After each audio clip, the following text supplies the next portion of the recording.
박근혜 전 대통령 3차 공판에서 박 전 대통령이 삼성 합병과 관련해 한 말에 대해서 정신 나간 주장이라고 발언해서 어제 그리고 오늘 하루 종일 실시간 검색어에 이름이 오른 분입니다. 주진영 전 하나투자증권 대표랑 전화 연결됐습니다. 안녕하십니까? 네, 안녕하세요. 네, 목소리가 아주 차분하시고 제가 알기로 그리고 느끼기로 남의 일에 간섭하거나 번잡한 거 싫어하고 구질구질한 거 싫어하고 근데 어떻게 하다가 가장 번잡하고 구질구질한 정치적 사안 연루가 되셨습니다. 그러게 말입니다. 네. 자, 일단 본인을 여기까지 오게 만든 사건부터 좀 간단하게 되짚어 보겠습니다. 삼성물산 제일모직 합병하는데 국내 22개 증권사 다 합병에 문제없다는 보고서를 냈는데 본인이 사장으로 있던 하나투자증권에서만 부정적인 보고서를 냈습니다. 이런 보고서를 내면 시끄러워질 거를 알고 계시지 않았나요? 왜 삼성이 하는 일인데 그렇게 반대를 하셨습니까? 시끄러워질 거라는 건 알기는 했죠. 그렇지만 워낙 뻔한 얘기인데 다들 부안내동하거나 아니면은 결탁하는 것 같아서 심통이 나가지고. 심통이 나서? 아, 뻔한데 아무도 그 말을 안 해서. 네. 굳이 꼭 나서서 하셨군요. 예. 승질이 못 되다 보니까 또 이런. 승질이 못 되다 보니까. 이게 얼마나 이상한 일인지 되짚어보기 위해서 그 이전 사건 하나를 저희가 여쭤보겠습니다. SK와 SK CNC 합병 때. 네. 네. 국민연금은 이제 반대를 했어요. 삼성권과는 반대로. 다르게 반대를 했는데, 그때는 어떤 과정을 거쳐서 국민연금의 위원회가 반대를 했는지 과정을 좀 설명해 주십시오. 그거 김어준 씨도 잘 아시는 건데, 굳이 저한테. 네. 전문가하면 더 신뢰하지 않습니까? 네, 국민연금의 투자본부에서 의결권 전문 자문위원회에 부의를 해서 거기서 반대를 했고 그 반대 의견을 존중을 해서 국민연금은 그 합병에 반대를 했습니다. 그러니까 의결권 자문 행사 전문위원은 외부 위원이었죠. 국민연금 바깥에 있는. 그렇습니다. 예. 외부 전문가들이 이건 안 된다라고 반대를 했고 그러자 소위 이렇게 복잡하고 어려운 문제가 있을 것을 예상해서 그런 경우에 굳이 자문을 받기 위해서 만든 조직이었는데 예. SK의 경우에는 제대로 작동을 했고 네. 사실은 이제 어떻게 보면은 이 모든 것이 제가 보기에는 삼성이나 정부도 SK에서 그런 식으로 의결권 행사 전문위원들이 반대를 하는 그러한 독립적인 행동을 보일 거라는 예상을 못했다가 예. SK 반대를 하는 걸 보고 그때부터 갑자기 예상했던 작전이 이제 틀어지고 그러면서부터 이제 무리한 짓을 하게 된 것 같습니다. 그렇군요. 그러니까 이제 외부위원회에서 전문가들이 SK와 SK CNC 합병에 대해서는 이건 안 된다고 하자. 국민연금 내부의 위원인 내부위원회에서도 안 된다고 결정을 했고 그래서 이제 합병이 안 되는 걸 보고 삼성물산과 제일모직의 합병 같은 경우에는 이 루트를 타면 안 되겠다고 이제 생각한 것 같다고 이렇게 보시는 거죠? 그렇습니다. SK 경우는 합병이 됐어요. 결국은 예.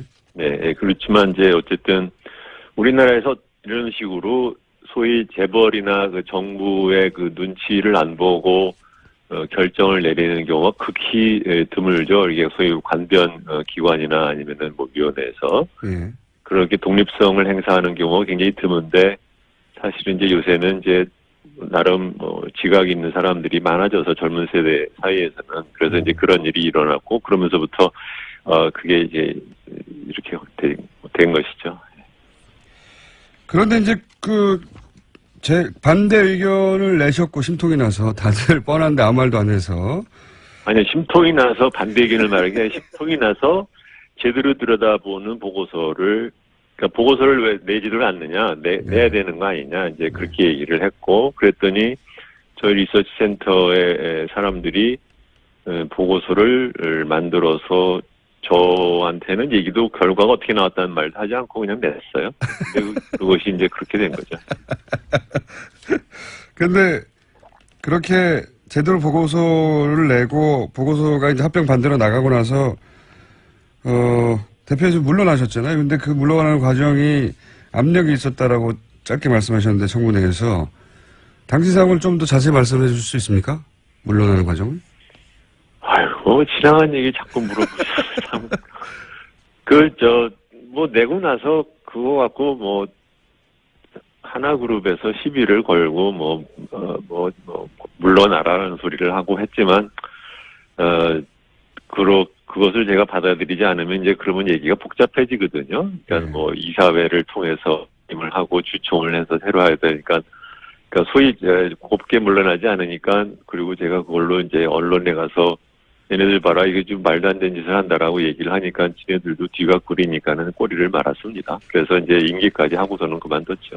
물러나라고 제가 이제 듣기로는 처음에는 경영실장 김춘수 사장이 장충기 삼성 사장으로부터 불평 전화를 들었다는 말을 들었고 그래서 부정적인 보고서를 쓰지 않겠다고 약속하라는 말을 했는데 약속하지 않으셨고 1차 보고서 이후에 2차 보고서까지 내셨고 거꾸로 예 그래서 김현배 하나생명 부회장이 2차 보고서 때문에 삼성 구조부원이 격앙돼 있다 물러나야 할 것이라고 말했더니 본인이 법대로 하시라고 네. 이게 제가 아는 전문데 대충 맞습니까? 네 그렇습니다. 예, 근데 법대로 못했어요. 예, 법대로 못하셨고 그쪽에서도 처음 언론에 알려진 것은 대표님이 네. 우리나라 재벌이 조직폭력배 같은 운영 방식이라고 지난 12월에 청문회에서 말씀하셨어요. 그리고 다시 한번 언론에 화제가 된 것이 어제 삼성그룹 합병을 돕는 것이 올바른 정책적 판단이었다고 박근혜 전 대통령이 신년 간담회에서 발언을 했는데 여기에 대해서 정신 나간 발언이라고 이제 일축을 하셨다고 특검에서 말씀하셨다는데 이게 왜 정신 나간 발언인지를 설명해 주시면 박근혜 대통령이 왜 잘못했는지 이해할 수 있을 것 같습니다. 네, 합병에 대해서, 삼성물산 합병에 대해서, 옳고 그러든 간에 개인적으로 어떠한 의견을 가질 수는 있겠죠. 그렇지만 그것이 자기의 대통령의 직무에 허용된 권한을 넘어서서 아무 일이나 할 수 있다라는 뜻은 아니거든요. 네. 그런데 그 기자들 모아놓은 데서, 자기가 그렇게 생각해서 개입을 했다는 것처럼 뉘앙스를 풍기는 얘기를 갖다 직접 하는 걸 보고 둘 중에 하나죠. 이게 전양반 자기가 지금 무슨 말을 하는지를 모르거나 아니면 애초에 법의식이 박약해서 그런 얘기를 갖다 이렇게 저렇게 그냥 술술술 말을 낸다. 그런 저는 자기 자신을 자기가 기속감이 되는 얘기를 하는 것처럼 하는 거거든요. 그리고 두 번째로는 그 말의 이제 근저는 뭐냐면 국민연금이 자기나 또는 정부의 정책적인 판단에 지시를 내려도 되고 거기에 따라서 행동을 하는 것에 문제가 없다라는 식의 얘기를 하는 거라서 굉장히 정신 나간 얘기죠. 그러니까 이렇게 법의 한계가 무엇인지를 전혀 의식을 안 하는 사람처럼 들렸어요. 국민연금에 대해서 대통령이 이렇게 써도 된다고 판단하는 것이 법으로도 문제가 되고, 그리고 내용을 이해 못하는 거라고 하셨는데, 그러니까 이런 의미입니까? 국민연금은 기본적으로 국민들이 맡긴 돈을 관리하는 곳이잖아요? 그렇습니다. 예. 국민연금은 이제 국민들의 그 돈을 관리를 하는 거 관리를 할 때는 최대한 그 맡긴 사람들의 경제적인 이익을 위해서 해야 되는 거거든요. 예, 예. 그리고 거기에 무슨 적어도 그 자산 운용을 하는 데 있어서의 의결권 행사라든가 아니면 투자 행위에 있어서는 그거 이외에는 다른 생각을 하면 안 되게 되어 있어요. 근데 그것을, 그러니까 뭐 확실히 말하라는 거죠. 그러니까 그래서 찬성하라고 시켰어? 안 시켰어? 대답하면 되잖아요. 왜 애매하게 왜 뱅글뱅글 돌려가면서 막상 또 물어보면 안 했다고 그러고. 그런데 또 올바른 정책 결정이었다고 그러니까 무슨 말을 하는지를 잘 모르겠어요. 그러니까 맡긴 사람 이익을 위해서 일해하는데 왜 대통령이 생각하는 정책을 위해 그 돈을 쓰냐. 뭐 이런 지적이신 거죠. 예. 그렇죠. 네. 근데 이제 대통령이 실제 그러면 거기에 개입을 했느냐 안 했느냐를 판정할 때 이제 들으신 얘기가 청와대에서 여보세요? 네네 들리십니까? 네, 중간에 잠깐 끊겼습니다. 네. 그러니까 지금 따져봐야 할 게 그렇다면 네. 국민연금이 삼성 합병에 찬성하는 과정에서 실제 청와대가 개입했느냐 아니냐인데 네. 들으신 이야기는 청와대의 뜻이라고 들으셨다면서요? 네. 그게 2015년 7월 10일 날, 투자위원회에서 회의를 했었는데, 그때는 찬성을 하는지 반대를 하는지 모르지만, 의결권 행사 자문위원회에 회부를 하지 않기로 결정을 했다는 게 보도가 나왔거든요. 네네. 그래서 그 당시에 의결권 전문위원회에서는 자기들한테 회부하는 걸 하고 있었고, 그걸 위해서 준비를 다 하고 있었는데, 예. 안 하기로 했다고 얘기를 들어서, 한 4월쯤 지나서 위원 중에 한 명인 중앙대학교의 박창균 교수한테 제가 전화를 걸어서 왜 그랬다고 하더나, 이렇게 물어보니까 박창균 교수가, 청와대 뜻이라고 하네요. 라고 저한테 얘기를 했습니다.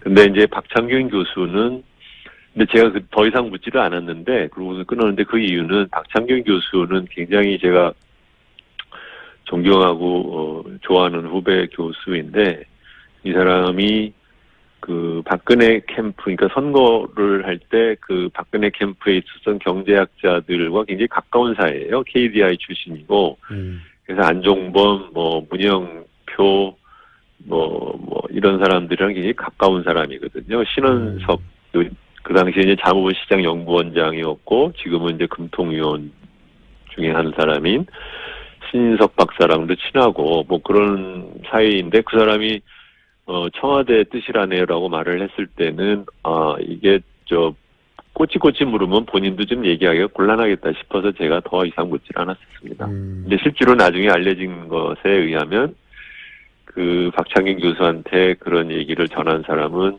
금통위원이었던 신인석 박사라고 하죠. 네. 그러니까 이제 단순히 지나가는 말로 흘려들을 위치에 있는 사람이 아니었고 그 관계도 박근혜 정부의 경제 사안의 결정권자들하고 가까웠기 때문에 청와대가 여기 개입했다고 믿을 만한 정황이었다 이렇게 보신 건 지금도 그렇게 생각하시는 거고요, 그렇죠? 네, 생각하고 자시고 간에 나는 박창균 교수한테 그렇게 들었다. 네. 그렇게 얘기를 한 것입니다. 네. 알겠습니다. 네. 들었으니까요. 네. 네. 이제 저희는 사실 준비한 시간이 거의 다 됐는데, 왜냐하면 어제 발언 관련해서만 제가 여쭤보느라고. 네. 말씀을 듣다 보니까 저희 방송에 주기적으로 나오셔서 가끔 경제 사안도 짚어주시면 참 좋을 것 같다는 생각이 듭니다. 요새 바쁘십니까? 바쁘진 않은데, 김호준 씨 입장에서는 그렇게 생각하실 때 저로서는 별로 하고 싶은 일은. 한 가지만 더 여쭤볼게요. 시간이 다 돼서. 네.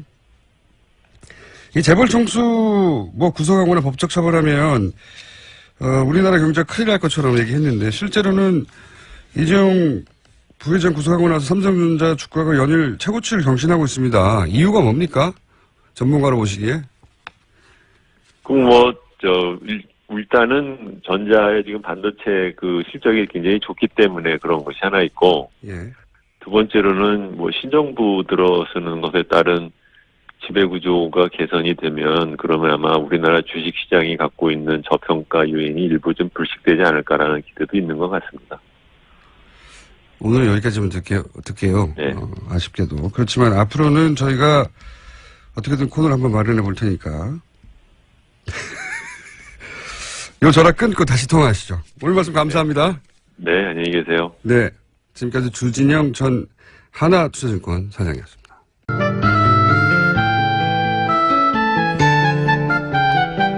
뉴스공장 최고의 인기 코너입니다. 이름이 없습니다, 아직도. 지난 시간에는 노회찬의 노회찬이라고. 안녕하세요. 예. 오늘은 그냥 무명 코너로 하겠습니다. 요즘 큰 이슈는 일단 인사 관련이죠. 네네. 예. 인사 관련해서 이제, 이낙연 후보자 인준은 정의당은 협조하기로 했는데, 네. 일단 그 이유를 좀 설명해 주시고. 예, 일단 뭐 위장 전입은 현행 그 주민등록법 위반입니다. 예. 주민등록법 위반이죠. 예, 그러나 그 내용을 보면은 그것이 뭐 소위 말하는 감점 요인은 돼도 예. 실격 처리할 수준까지는 아니다라고 보여지거든요. 예. 왜냐면 우리가 이제 도로교통법 위반도 보면 운전자 중과실이 11가지가 되는데 그중에 보면 과태료 처분부터 시작해서 운전면허 정지까지 그렇죠. 또는 면허 취소까지 예. 그 사정에 따라서 다르지 않습니까? 그래서 제가 볼 때 이낙연 후보의 소위 말하는 이제 그 5대 원칙에 이제 위배된다거나 또는 현행법 위반되는 사실도 없는 건 아니지만 그러나 그것이 이제 총리 인준을 갖다가 반대해야 될 만큼의 상황은 아니라고 봤기 때문에 저희들은 또 대통령의 해명도 있었기 때문에 저는 뭐 그 정도면은 찬성해야 된다고 이렇게 우리 결정을 내렸습니다. 예를 들어서 뭐 위장 전입이 부동산 뭐 취득이나 혹은 투기 목적이 아닌 경우에는 그렇죠. 감점 요인 정도다. 부당 이익을 얻기 위한 불법 행위 또 뭐 그것도 정도에 따라 다르겠습니다만 그게 아니면 되는 것이지 우리나라 지금 주민등록법에 의하면요. 그 사는 곳으로 옮기면은 14일 이내에 신고해야 되고 그렇죠. 신고 안 하면은 3년 이하 내지 1,000만 원 이하 엄청나게 셉니다. 센 거죠. 예. 그러면 어떤 사람이 가출했다. 예. 가출하고 보름이 지난 후에도 안 들어가고 있다. 그 주민등록 위반이 될 수도 있어요. 맞습니다. 이사하고 나서 하루만 늦어도 위장 전입이 됩니다. 뭐 방송에서 그 보면 뭐 나는 자연인이다 하는 거 있죠. 그분들 전부 다 위장 전입이에요. 그거. 제가 볼 때는 산에 가서 그냥 그 산에다 주민등록 하진 않았을 테니까. 주소지가 불일치하면 그거를 지칭하는 법률적 용어가 위장 전입 외에는 없어요. 네. 그래서 이걸 이제 그런 이제 생활상 하다 보니까 이제 그 결과적으로 벌어지는 주소 불일치. 예. 이라면은 그것은 좀 감안해 줘야 된다고 보고 다만 법을 어기면서까지 이제 살지 않는 곳에 산다고 해가지고 왜냐하면 농지 같은 경우 절대 농사 농지. 짓는 땅은 예. 살지 않으면은 그 소유할 수가 없거든요. 그렇죠. 예, 그 이제 그런 경우 이제 투기성 이익을 얻기 위한 거라거나 또는 이제 학교 같은데 예, 뭐 이제 소위 파락군 같은데. 예, 그렇죠. 예. 그런 사례가 아니라면은 저는 이 부분에 좀 유연하게 신축성 있게 봐야 되는 게 그게 저 국민들이 또 눈높이 아니냐 생각됩니다. 최근 한 10여 년간 2005년 이제 인사청문회 도입된 이후에 그 이후에 이제 최근 10여 년간 위장 전입이라고 하면 거의 예외 없이 이제 부동산 투기 목적이었기 때문에 그렇죠. 위장 전입에 대해서 일반이 가진 인상이 굉장히 안 좋죠. 네. 예. 그리고 뭐 왜 그 위장 전입을 했냐고 했더니 이제 땅을 사랑해서였던가요? 예. 그런 케이스들이 기억에 남다 보니까. 근데 이번 그건 케이스는 명언이었죠. 땅을 사랑해. 땅을 사랑해서. 예. 땅에 묻어줘 뭐 이런. 예. 그런 케이스에 익숙하다 보니까 이 단어가 딱 엮여 있다 보니까. 네. 그래서 이번에는 협조하는 게 맞겠다고 이제 판단하신 거라고 말씀하신 거고. 그럼 이제 앞으로 남아있는 강경화 외교부 장관 후보자라든가 또 김상조 공정위 후보라든가 이분들을 특히 제1야당인 자유한국당에서는 제1야당은 이제 정권 초반에 항상 기싸움의 일환으로도 누군가 한두 명은 꼭 남아시킨다 이런 계획을 가지고 있죠. 네. 저는 공격을 위한 공격이어서는 안 된다 보고요. 그리고 정권 초기니까 좀 봐주자도 전 그런 필요도 없다 봅니다. 네. 냉정하게 봐서 객관적으로 봐서 인준 안 할 사유가 안 되니까 네. 그러니까 이제 인준을 반대할 이유가 안 되니까 인준을 찬성하는 것이고요.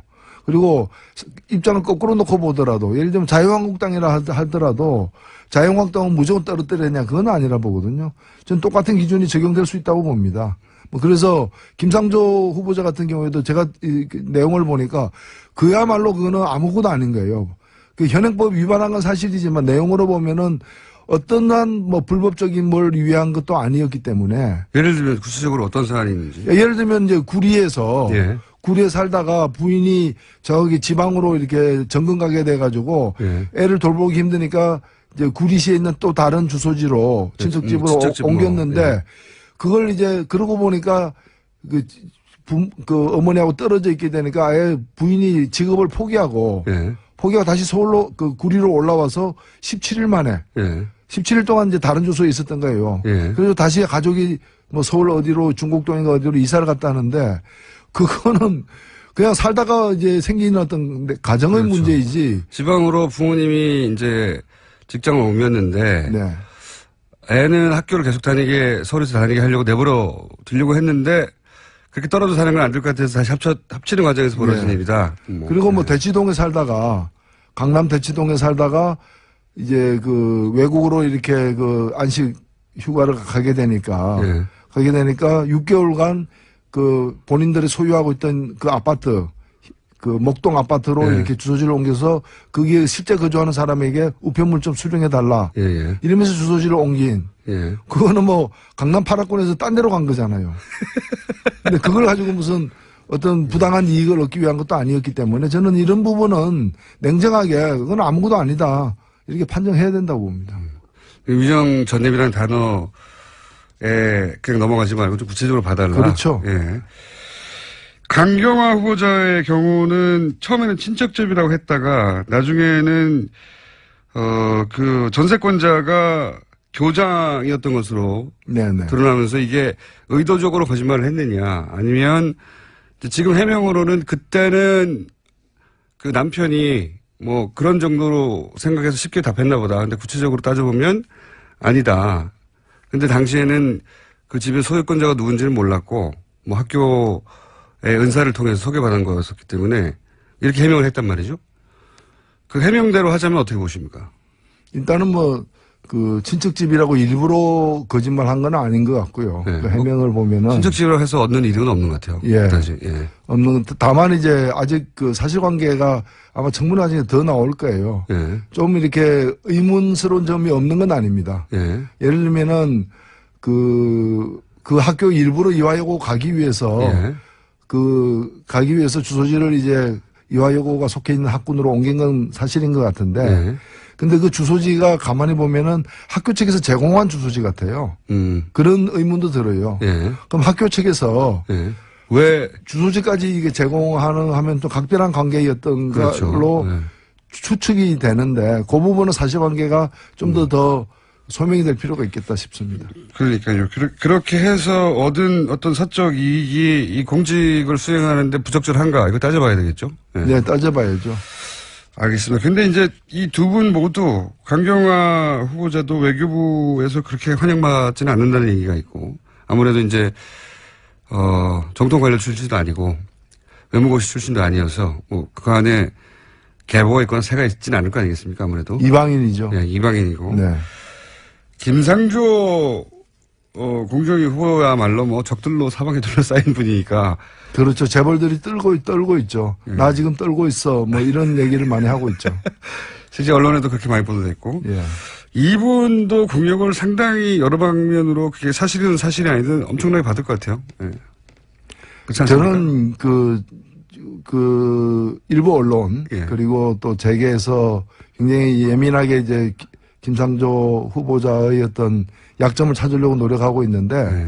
저는 그런 이제 그 헛된 노력은 그만두라. 라는 얘기하고 싶고 오히려 김상조 후보 같은 경우에는 그 철학과 정책을 문제 삼아라.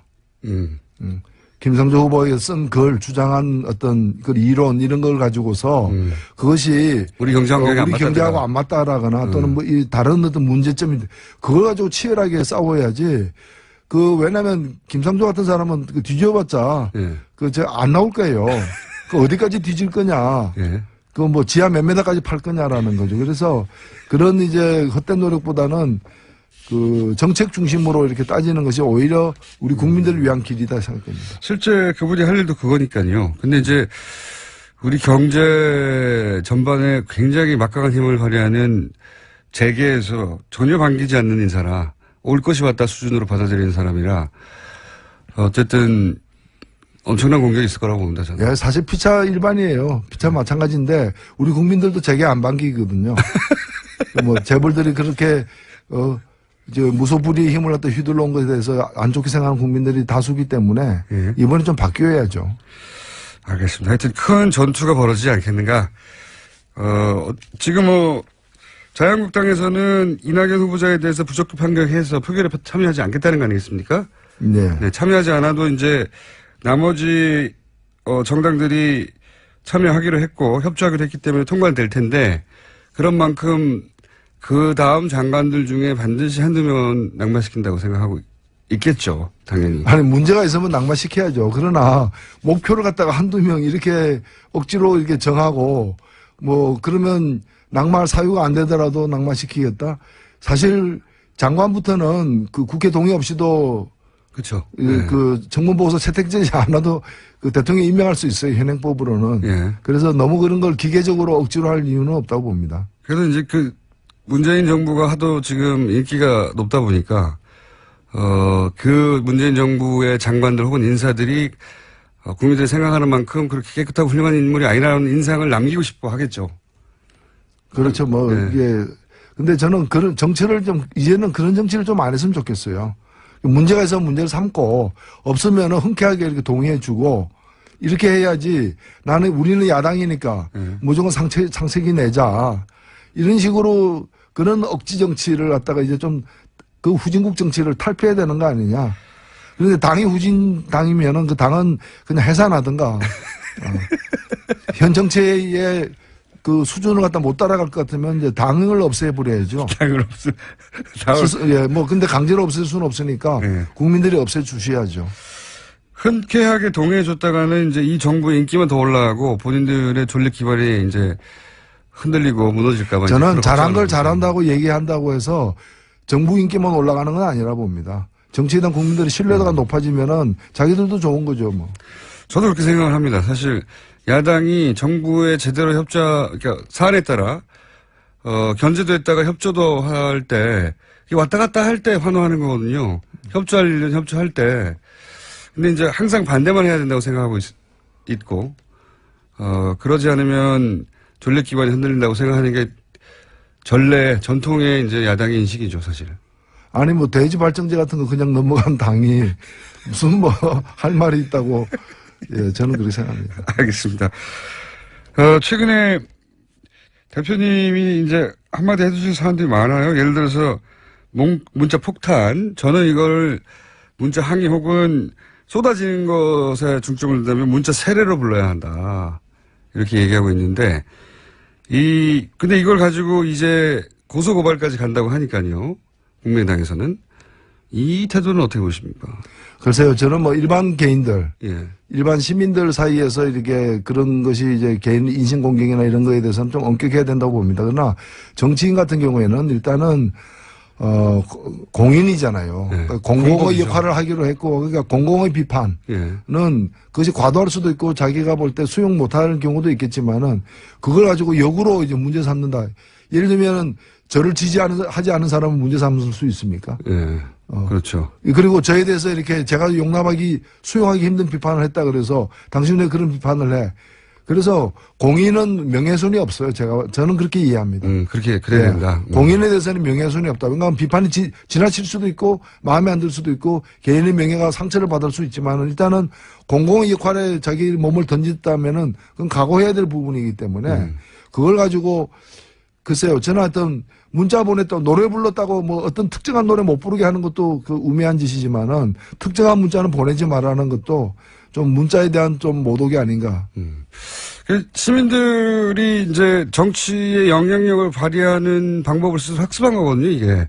지난 탄핵을 거치면서 국민들이 너무 답답하니까 본인들이 원하는 방향으로 정치가 가지 않으니까 소위 문자 폭탄이라고 부르는 문자 항의 혹은 문자 세례는 그때 폭발적으로 늘어났어요.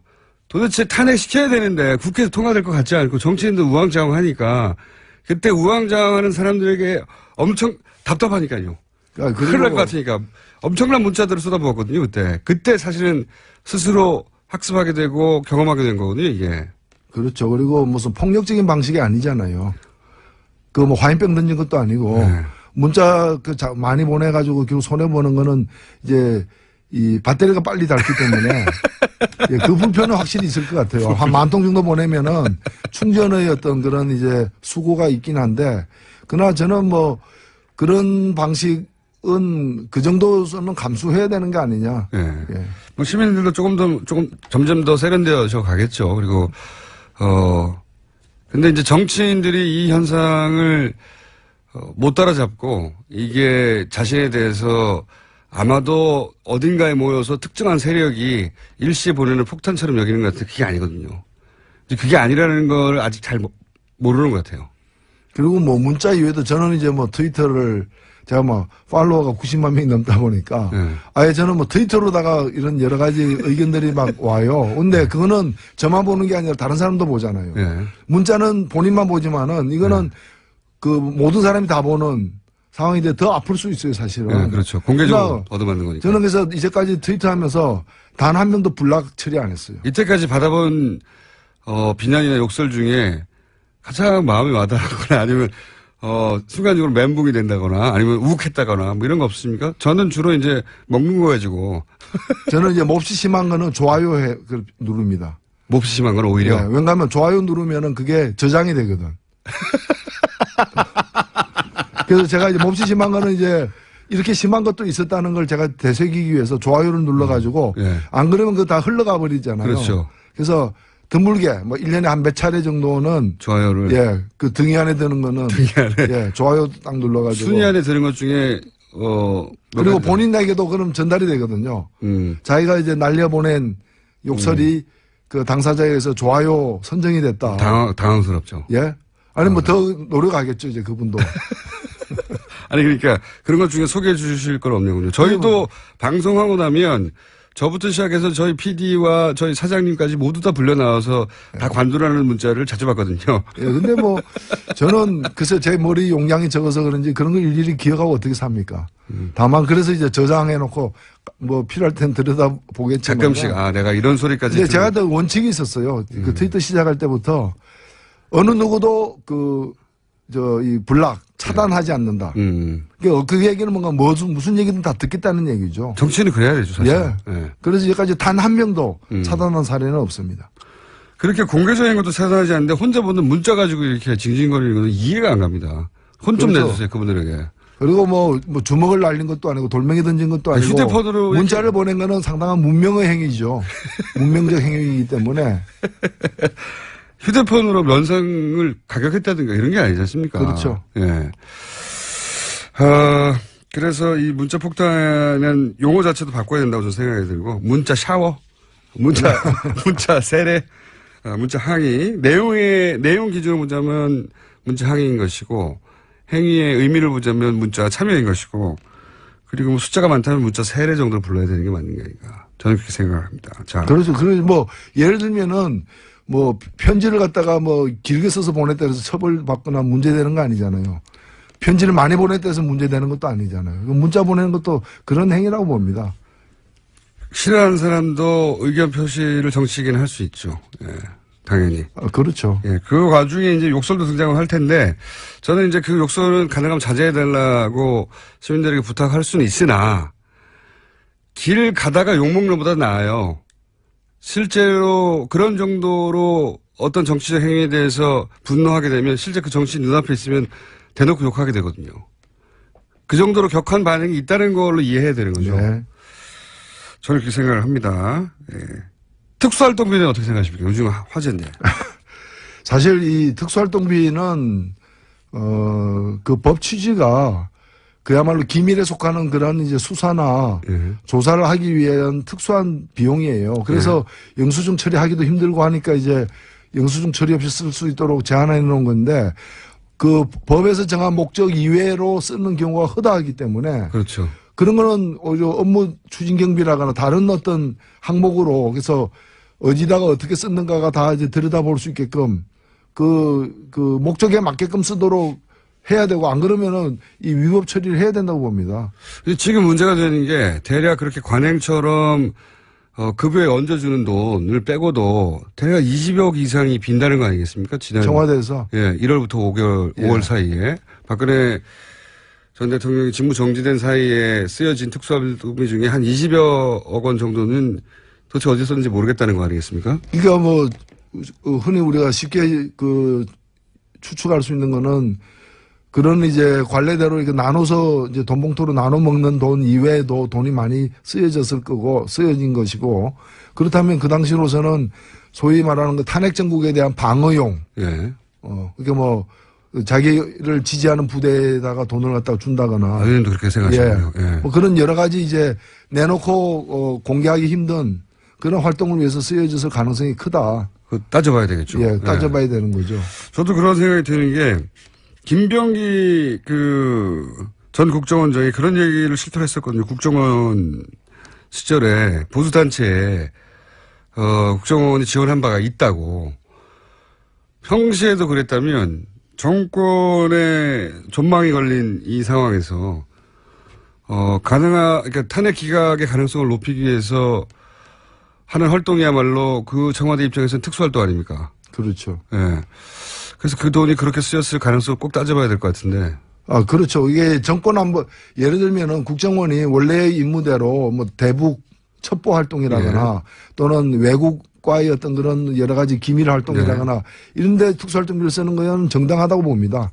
그러나 그걸 정권을 국정원은 정치에도 개입 못하게 돼 있는데 특정 정치 세력의 정권 안보를 위해 가지고 또는 정치 공작을 위해 과거에는 보면 야당 의원들 매수하는 데 또 그런 돈 쓰여진 것이거든요. 네, 그렇죠. 예, 그래서 또는 이제 이미 어느 정도 드러나고 있습니다만은 그런 어떤 극우 세력들을 갖다가 지원하기 위해서 극우 세력들의 어떤 그런 활동을 지원하기 위해서 돈이 국정원의 어떤 특수활동비나 또는 청와대 특수활동비가 쓰여졌다면 이건 반드시 밝혀내고 처벌해야 된다고 봅니다. 그래서 그런 의구심을 가지고 저는 이번 20억 모자란다고 하는 대략 활동비를 따져봐야 될 것 같은데. 일단은 지금 후보자도 국정원장 후보자도 밝히고 있지만은 전 정권 하에서 벌어졌던 이른바 대통령 선거 당시에 댓글 부대를 가동시킨 데 대한 조사를 한다. 저는 그 과정에서 그거 다 비용이 드는 거지 않습니까? 그렇죠. 그게 분명히 밝히지 못하는 그런 특수활동비에서 그 비용이 나왔을 가능성이 크기 때문에 그런 운영 비용까지도 다 이렇게 함께 조사가 돼야 된다 봅니다.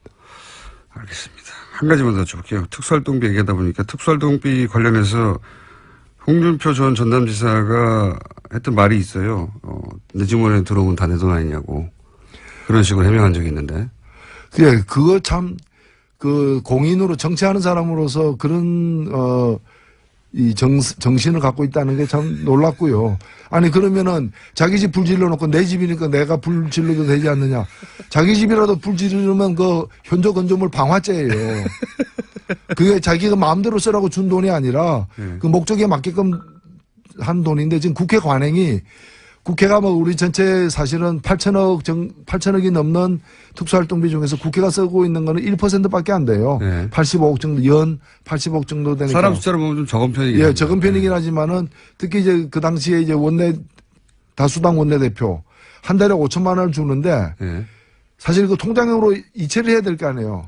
근데 돈을 받는 쪽에서 이체하지 말고 현찰로 주세요. 그래서 지금도 관행이에요, 그게. 5천만 원을 현찰로 매달 주고 있어요. 그래요? 그럼 그다음부터는 그 돈이 어디로 갔는지 알 수가 없어요. 하느님도 몰라요.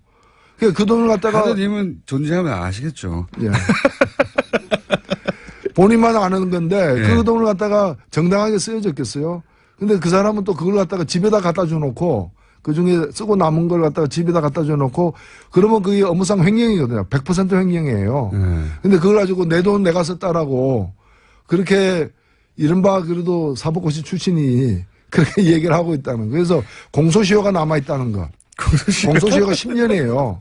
10년이기 때문에 이거는 업무상 저는 그래서 그 돈을 반납할 것을 지금 요구하고 국회 사무처가 환수해야 됩니다. 액수가 특정됐나요, 혹시? 아니, 그건 이제 본인이 얘기를 했으니까, 얼마라도 본인이 얼마였다라고 이제 실토를 해야 되고, 반납을 해야 되고, 그게 안 된다면 업무상 횡령으로 강제 환수 조치에 국회 사무처가 나서야 된다. 이렇게 생각합니다. 이게 이제 자유한국당의 대선 후보 경선 과정에서 나왔던 얘기죠, 그게. 예. 그런데 대선 후보 토론 때는 이 문제가 크게 부각되지 않았는데 이제 대선이 지났으니까 이 문제가 다시 나오지도 않을까 싶어가지고. 다시 나올 수밖에 없습니다. 네, 특수활동비가 지금 문제가 되고 있습니다. 네. 홍준표 전 지사는 귀국할 텐데 대표가 될까요? 어떻게 보십니까? 대표 경선에 나갈 것 같은데. 글쎄요, 뭐, 그 당이 누가 되든 하여튼 그분은 뭐 지금 되려고 하고 있는 것 같아요. 네. 될 가능성은 어떻게 보십니까? 뭐, 꽤 있지 않겠는가. 되는 게 낫다고 생각하십니까? 상대하기가? 글쎄요, 이제, 뭐, 정치가 좀 재미있어지긴 하겠죠. 저희가 한번 두 분의 자리를 마련하면 어떨까요? 그건 사양하십니까? 뭐, 제가 뭐, 누구를 사양하고 이런 성격이 아니어서. 저는 뭐, 편식하지는 않습니다. 알겠습니다. 저희가 전 도지사가 돌아오면, 도지사가 빅매치를 한번 마련해보도록 하겠습니다. 오늘 여기까지 하겠습니다. 지금까지 정의당 노회찬 원내대표였습니다. 감사합니다. 네, 감사합니다. 자, 화제 코너입니다. 오늘 한 분은 그런데, 저 시대에 못 나오시고 전화 연결입니다. 여당이 대신 더불어민주당 안민석 의원 전화 연결됐습니다. 안녕하십니까? 네. 의원님 왜? 정유라 영혼털이 전문가 안민석입니다. 영혼털이 전문가. 의원님 왜 갑자기 말씀도 없이 오늘 못 나오셨어요? 제가 북콘서트를 어제 울산에서 하고요. 또 오늘 또 부산에서 북콘서트가 있어서 못 올라갔어요. 저도 이제 나이가 들어가니까 피곤해서 강행군하기 어렵네요. 죄송합니다. 배신인데요. 자, 자유한국당의 김성태 의원 스튜디오 직접 나오셨습니다. 안녕하십니까? 예, 김성태입니다. 네. 저희가 이제, 지난 2시간 연속으로 저희가 테마 음악을 드렸었는데, 세 타령을. 저희가 이제 너무하다고 하셔가지고, 선택권을 드리려고 합니다. 가요로 할까요? 팝으로 할까요? 뭐, 지금까지 내가 한 번도 내 선택에 의해서 뭐, 판단하신 분들 아니잖아요. 예, 그러면 부드럽게. 공장장 하시고 싶은 대로 하세요. 부드럽게 팝으로 하겠습니다. 예. 네. 근데 어제 김연아 잠시만 의원님 기다려주세요. 혼자서만 네. 투표를 한 거 보니까 아직 김성태 의원님께서 김연아 의원님처럼 그렇게 용기 있는 안민석 의원님, 행동을 안 하셔서 참 음악 유감이었어요. 나올 차례입니다. 잠시만 기다려주세요. 등장음악이 필요합니다. 참, 뭐, 저게요. 합성. 엘칸드로 파사, 철새는 날아가고, 맞죠? 네. 대학교 때 좋아했던 팝송인데요. 네, 내용이 이제 새가 날아갔다는 뜻입니다. 네, 엘칸드로 파사, 맞죠? 네, 맞습니다. 엘콘. 네. 아이고, 좋습니다. 저희가 서정적으로 이렇게 시작해 봅니다. 너무 새 타령이 너무 직접적이라고 해가지고 너무 선정적이지 않습니까? 엘콘 봤어? 아주 아침에 품격 있는 노래 들으니까 아주 좋네요. 깔끔합니다. 네. 품격 있고. 참고로 콘도로는 남미에서 가장 큰 새라고 합니다. 공장장, 뭐, 언제까지 그렇게 즐기는지 한번 봅시다. 뭐, 지금 무슨 말이든지 좋아요. 즐기는지. 뭐, 지금은, 네, 알겠습니다. 나도 많이. 아니, 김성태 의원님 이 노래 좋아하지 않으세요? 네. 그렇지만, 옛날에 80년대 굉장히 우리가 즐겨 불렀던 노래인데요. 사우디 중동 건설 현장에서 저도 이 팝송 들었습니다. 의원님, 이게 이어폰을 하셔야지 안민석 의원이 하는 얘기가 들립니다. 예. 잘 들립니다. 자, 이어폰을 해주시고. 예. 안민석 의원님, 네. 이 스튜디오 상황과 상관없이 혼자 떠들지 마시고요. 같이 가주십시오. 자, 하여튼 저희가 이제 서정적인 음악, 남미에서 가장 큰 새, 산으로 날아간다는 내용, 음악을 준비했습니다. 자, 첫 번째 이슈는 뭡니까? 아무래도 총리 인준 아닙니까? 그렇습니다. 사실상 어제 이낙연 국무총리 후보자의 국회 인준 표결 과정은 우리 자유한국당의 현주소를 여실없이 국민들에게 보여주었습니다. 저는 이참에 문재인 정권과 또 민주당 우리 의원들께 꼭 하고 싶은 이야기가 있어요. 만일 자유한국당이 국민적 지지와 국민적 신뢰가 확보되고 뒷받침된 그런 정당으로서 인사검증을 실시했고 또 그 결과를 가지고 국회 본회의에서 처리 과정을 가졌다면 이는 결코 성사되지 않았을 겁니다. 그만큼 아직 저희 자유한국당이 야당인 제일 야당인 자유한국당이 최순실 국정농단의 원죄로부터 완전히 벗어나지 못해서 국민적 실망이 여전한 상태예요. 그렇다고 해서 문재인 정권이 모든 것이 일방통행식으로 용인되는 것, 그런 상황도 앞으로 바람직하지 절대 하지 않습니다. 저는 이번 표결 결과를 가지고 이야기를 드립니다. 이 문재인 정권은 포퓰리즘 독재 유혹에 빠져들기 쉬운 구조와 또 요건을 이미 갖추고 있어요.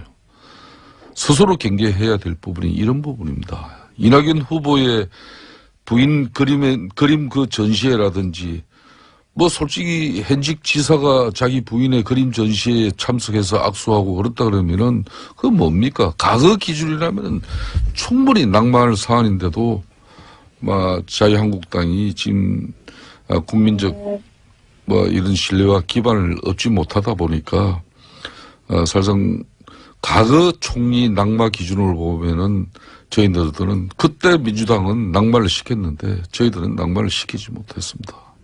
이게 안타까운 현주소죠. 자, 여당 사선 의원님 수도권. 네. 예. 김연아 의원님 있잖아요. 자유한국당의 표결 보이콧 당론임에도 불구하고 홀로 표결에 참석하셔서 찬석표를 던졌잖아요. 예. 저는 이번이 찬성 던진 것에 주목하는 것이 아니라 혼자 외로운 일은 결단했다는 것에 대해서 높은 평가를 드리고 싶고요. 여든 야든 앞으로 당론으로 온 개개인의 자유 의사를 짓밟는 이런 것들은 앞으로 없으면 좋겠고요. 어제 김연아 의원처럼 우리 김성태 의원님도 그렇게 소신 있는 모습을 기대를 했었는데 아쉽고요.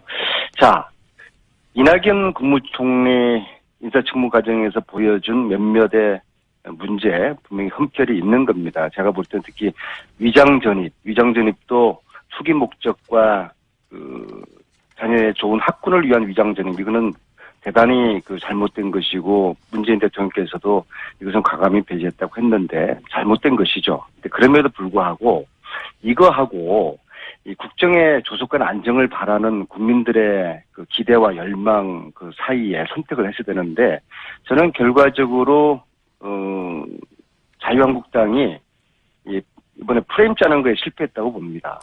지금은 개혁 경쟁을 함께 치열하게 하면서 국민들이 원하는 적폐청산을 여야가 함께 선의 경쟁을 해야 될 때고요. 따라서 국무총리 인준도 제가 자유한국당의 지도부였으면은 이거 통 크게 통과시켜 주자. 물론 잘못은 지적을 하되 통 크게 통과시켜 주고, 단 앞으로 더불어민주당과 또 함께 우리가 국가 개혁을 위해서 협력할 부분을 통 크게 협력하자, 그런 차원에서 대단한 또 흠결은 아니지 않습니까? 그래서 국무총리 인준을 우리가 국민들이 원하는 대로 통과시켜주자, 그런 프레임을 짰어야 되는데, 이건 발목 잡기식의 어제 보이콧 하는 것은 오히려 자유한국당 스스로가 수렁에 빠진 그런 결과, 국민들로부터 고립된 그런 결과라고. 수도권 사선 의원님 말이 너무 길고 재미없습니다. 짧게 해주십시오. 참 세상 객세지감이고 참 세상 변한 거 실감합니다. 안민석 의원께서 저런 발언을 할 거라고 누가 예상했겠습니까? 과거 MB 정권 때, 박근혜 정권 때 다 그때 그 이야기 했습니다. 국정 운영이 지금 시급하다, 하급하다. 하루빨리 국무총리 인준 국회에서 처리해서 국정 운영의 안정을 되찾아야 된다. 이게 늘 상투적으로 하던 이야기예요. 그렇지만은. 아니, 박근혜 정권, MB 정권과 우리 노무현이 아니다. 문재인 정부를 같은 선에서 보는 게 말이 됩니까? 가당치도 않은 말씀이죠. 아직도 정신 못 차리신 것 같아요. 그러니까 박근혜 정권 같은 경우에는 아니, 공장장님 엘칸도로 박근혜 다시 한번 들어주세요. 저는 잘했다고 해서 이야기를 하는 건 아닙니다. 8개월 동안 무려 총리 인준의 공백이 8개월 동안이나 이어졌어요. 박근혜 정권에서는 예. 그만큼 총리 후보자들이 지명 내정했음에도 불구하고 국회에서 통과하지는 못했던 거죠. 그만큼 총리 절차는 인준 절차는 힘들고 어려운 과정입니다. 그런데 아까도 제가 강조를 했습니다마는 뭐 저희 자유한국당이 이번에 분명히 인사 이 청문회를 지금 해나가는 그런 원내 전략이라든지 또 야당으로서 얼마나 준비가 되어 있는가 이런 것부터 우리가 자성하고 되돌아보지 않을 수 없어요. 아직까지 자유한국당이 집권 여당 시절에 그런 나태함이나 안일함이 있지 않은지 스스로 이제 반문하고 반성합니다. 우리들은 지금 인사청문회에 임하는 전략이나 구상 이 자체가 과거 민주당의 반의 반도 우리는 따라가지 못하고 있어요. 결과적으로 아무런 의미 없는 퇴장만 어제 하고 말한 거거든요. 그러니까 대통령도 국민의 전폭적 지지가 있어야 국정 운영에 탄력을 밟듯이 야당도 야당답게 역할을 하려면은 국민적 지지가 반드시 있어야 하는데 지금 자유한국당은 그렇지 못합니다. 그렇기 때문에 제1야당으로서 최소한의 견제와 비판의 역할도 할 수 없는 이 현실이 암담하죠. 그래서 저희들이 정말 뼈를 깎는 자성과 또 반성 속에서 새로이 거듭 태어나야 하는 이유가 여기에 있는 거죠. 그러면 김성태 의원님 제가 궁금한 것이 두 가지인데요. 하나는 표결에 참여해서 반대하지 않고 아예 퇴장한 이유가 뭔지 하나 궁금하고요. 참여해서 반대할 수도 있지 않습니까? 근데 전략을 아예 참여하지 않고 퇴장해가지고 피켓팅하는 것으로 잡았는데 이런 거죠. 본회의장에 들어앉아서 표결에 참여하면은 인정하는 것이다. 이낙연 총리 인준 자체를 인정하는 겁니다. 다만 개개인이 네. 이낙연 총리 인준 자체를 찬성하냐 반대하느냐 그 입장만 남는 것이고 네. 표결에 이렇게 참여하는 순간 그 총리 인준 그러니까 자유한국당은 청문회에서 청문 결의안을 채택할 때도 그때도 참여를 안 했어요. 네. 반대했어요. 그런데 본회의장에서 만일 찬성 반대로 한다면은 그 자체가 맞지 않는 거죠. 그런 그러니까 측면에서 아예 그 자체를 인정하지 않기 때문에 표결에 참여하지 않았다. 그런 것이죠. 그럼 이건 아까 말씀하신 대로 그 야당으로 견제를 해야 되는데 지금 신뢰를 잃고 지지율이 너무 안 나와서 예. 야당 역할을 못했다고 하시는 건 거꾸로 말하면 지금 총리 인준이 사실은 역대 가장 빨리 통과된 거예요. 제가 알기로는. 이거는 아마 요 근래 한 20여 년 동안 맞습니다. 가장 빨리 통과된 YS 겁니다. 정부부터 DJ 정부 쭉 그치쯤이면 한 20년 동안에 가장 빠르게 통과된 거예요. 맞습니다. 그만큼 자유한국당이 최순실 사태로 이 국정 공백과 그리고 국가적 혼란을 야기한 데 대해서 도의적인 책임을 지는 입장이었어라도 사실상 문재인 정부의 내각 구성에 지금 제1야당으로서 볼멘 소리로 반대를 하지만은 사실상 지금 막아내지 못하고 있는 게 협조하는 거죠. 지지율이 너무 밀려서 사실은 총리 인준도 그렇게 밀려서 가버렸다 이렇게. 그러니까 과거처럼 몸으로 또 아예 국회의장 본회의장 출입을 저지하고 네. 또 의원들이 또 의장석을 증가하고 이런 방식 하면은 자유한국당 완전 이제 해체하라고 그럴 거 아닙니까? 자유한국당은 그런 거 못하잖아요 원래 근데. 옛날에 많이 했어요. 과거 한나라당 새누리당 시절에 그걸 많이 했습니다. 그러니까 지금 자유한국당 내에서도 당의 지지율이 너무 안 나오고 신뢰를 잃어서 야당 역할을 할 때 이 몰아붙이는 힘이 잘 안 나온다 이렇게 자체 판단하고 있습니까? 그건 지금 하신 말씀을 액면 그대로 인정해야 되는 거죠. 이 야당이라는 것은 정의롭고 그리고 국민적 신뢰를 담보해낼 수 있는 그런 기반 속에서 자신들의 주장과 또 대정부 대통령에 대한 공격이 그게 현실화되고 정당화되는 것이지 우리 자신들이 지금 아직까지 최순실 사태의 그런 원죄에서 벗어나지 못하고 있는 이 암담한 현실이 어떻게 보면은 일부 앞으로도 이제 장관 인사 청문회가 계속되지 않습니까? 우려되는 후보자도 분명히 있지만은 결정적인 결격 사유가 없다면은 새로 출범하는 정부가 빨리 일할 수 있도록 뭐 도와줄 수밖에 없는 게 그게 지금 자유한국당의 현실입니다. 그렇지만 제가 아까 이야기했지만은 지금 문재인 정권은 여차 잘못하면은 국민적 지지 기반하에서 이런 문재인 정권의 독재 포퓰리즘에 이렇게 빠지기 쉬워요. 이건 절대 경계해야 됩니다. 이 높은 지지율에 흠뻑 빠져서 독재 포퓰리즘으로 가면 안 된다. 네, 그런 걱정이시다. 예. 예. 그 당내 친박 비박 문제는 해결 지금 안 되고 있죠. 아직도 당권 문제. 의미 없습니다. 그건 뭐 언론에서 그렇게 조명하고 있는데 홍준표 전 도지사가 당대표 됩니까? 이제는 뭐 본인도 아직까지 뭐 당권 도전 의사를 공식화한 것도 아직 한 번도 없어요. 만약 한다면은. 4일날 귀국하고 난 이후에 네. 뭐 당권 도전 의사가 나온다면은 아무래도 유력하고 유력합니까? 네. 또 뭐 다른 분들도 아마 참여하는데 결과는 뭐 지켜봐야죠. 안민석 의원님?